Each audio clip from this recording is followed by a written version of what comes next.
Samsung has been trying to figure out smartwatches for as long as anyone.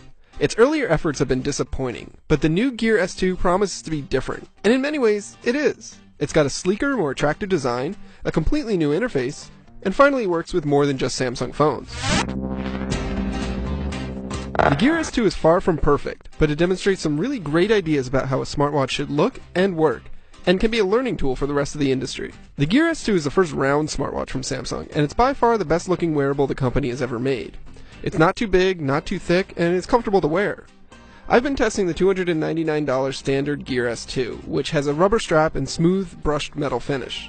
It's not the design I choose. The $349 Gear S2 Classic, with its leather strap and darker finish, is more my speed.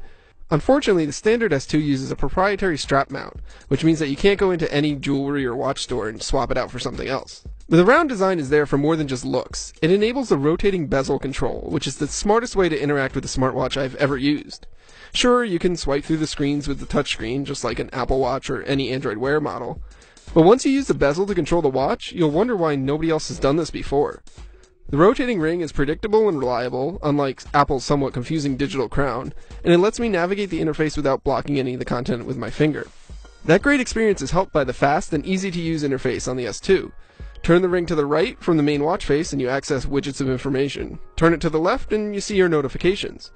Use it to scroll through text when reading a message or a list, and it behaves exactly like you'd expect it to. A button on the side of the watch jumps back one level, while another button takes you back to the main watch face. It's all very simple to understand and use, and I never felt lost or confused. The Gear S2's display is great. It's bright and sharp and easy to read indoors and out.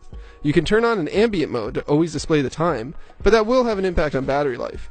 I was able to go 2 days between charges with the ambient screen off, but only one with it on.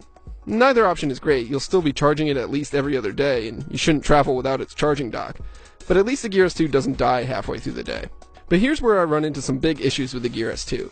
It's great for checking and even replying to some notifications, and tracking your physical activity. But beyond that, there isn't much else you can do with it. While Apple and Google boast thousands of apps for their watches, including useful ones like Citymapper, Dark Sky, and Google Maps, the Gear S2 lacks both quantity and quality apps right now.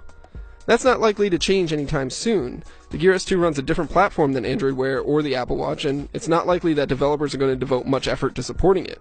Even some of the apps Samsung demoed at its launch of the S2, such as Uber, aren't available for it yet. There are a number of attractive watch faces included with the S2, but third-party options, like the apps, left me wanting. And while the Apple Watch and Android Wear will let you do a bunch of things with your voice, the Gear S2's voice actions are slow and really limited. I can't even use it to set a reminder, for example.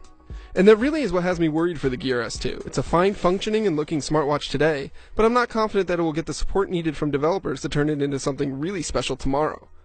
I want a smartwatch that looks good, it's easy to use, shows me notifications, tracks my activity, and lets me do certain things without pulling my phone out of my pocket. The Gear S2 gets a lot of those right, but that last one, that's what really separates a great smartwatch from the rest, and the S2 doesn't yet fulfill that need. Samsung came awfully close to making a brilliant smartwatch this time, but its journey isn't over.